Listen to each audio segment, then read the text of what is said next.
With our body shape and size, and whether it is the size we want it to be or not. I have always struggled with my size. I went through years of anorexia and this roller coaster of weight, and it took a long time for me to get comfortable.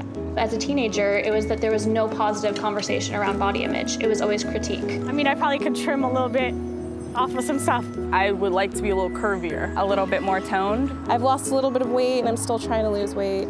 For 10 years, I was on this pursuit of changing myself. I was queen of gossip magazines. Like, I couldn't leave high school without going to the store to buy one every day. I don't do that anymore. I just can't do that because I know it's a choice that I've had to make. But then social media doesn't make it easy. Of course everyone posts their most beautiful photo because you always want to put your best face forward. I think as a girl growing up, you're always comparing yourself to women in the media, and I would wonder, like, will I ever look like that or be that pretty, or would someone ever find me that attractive or would want me like these people seem to want these celebrities? I did celebrity retouching, so I got to see like people that you see your whole life and you think they look one way. Everything that you see has been altered. And so like all the magazines, all the media that you looked at your whole life and thought, I'm not that. They are already there. It's one of those things where you can't really blame one or the other. You can't say, oh, it's the media. Oh, it's the, people seeing the media. Because at some point we demanded that. We wanted to see skinnier, pretty people up there. The more we saw that, the more we wanted to become that and vice versa. I want to talk about the first time that we felt not good enough, like physically. Probably around 13. It's like single digits. Oh, I know, 5th grade. In 4th grade, there was a play. We were doing Helen Keller. The boy I had a crush on was playing the lead. I was understudy for the woman playing his wife.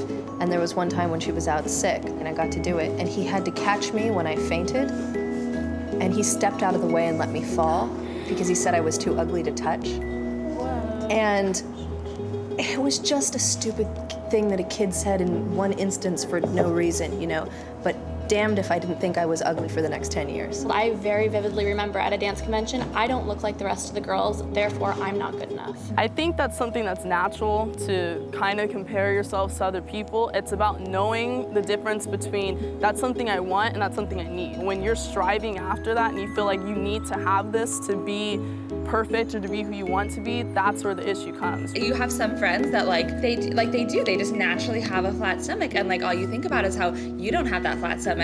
But then you forget that like some of us naturally have boobs, and their friend who has a flat stomach is thinking about how she doesn't have boobs. Like, it is that that comparison, the grass is greener.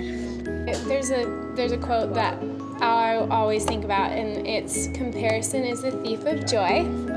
It's the best quote because what I do is I give myself a check. Am I not joyful? And it's almost 100% of the time because I'm looking at other people, even in my own husband, and being like, he has this that I don't have. I think that growing and evolving and bettering yourself is great if it's done in a really honest, healthy, and loving way. I am trying now to look myself in the mirror and notice something beautiful about myself every day, and verbally acknowledging it and looking at myself in the eyes in the mirror and say this today, I love the way your hair is falling today, and just speaking truth into our own lives. I think acknowledging our own beauty and not being afraid to talk about it is a very healthy step, at least for me. I think I feel the most beautiful when I'm naked because it's just like what it is, and it's unapologetic. I have this big mirror in front of my bed, and so as I'm getting into bed, I'm like, we're all right, it's all good. I feel the most beautiful when I'm being kissed by the person that I love. I feel the most beautiful when I'm making a deep connection with someone. In the morning, it's kind of weird. When I catch my husband looking at me across the room when I'm with my friends. I feel the most beautiful when I know that I'm being authentically myself. I think I feel the most beautiful through the eyes of my loved ones. When I'm fulfilling the purpose that God's given me.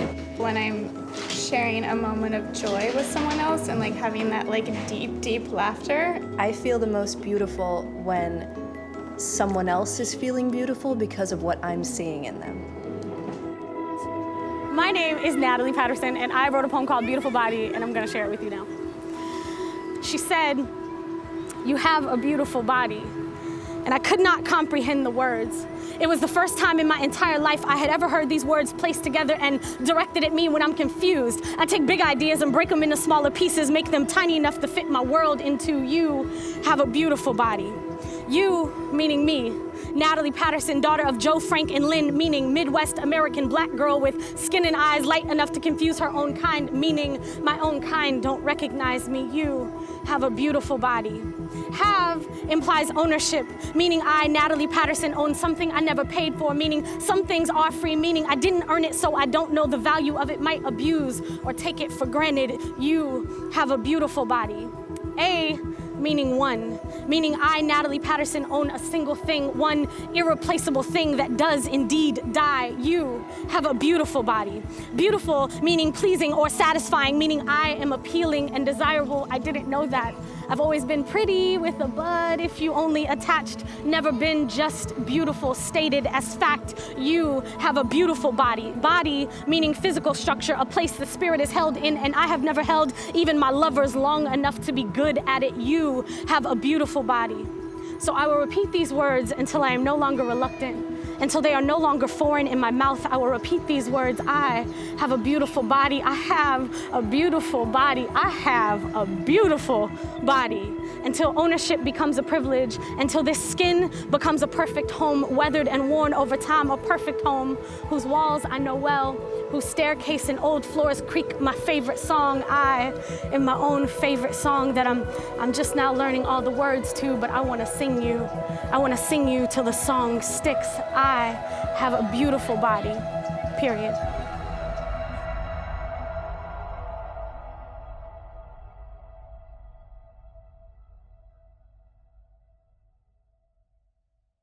SoulPancake, subscribe!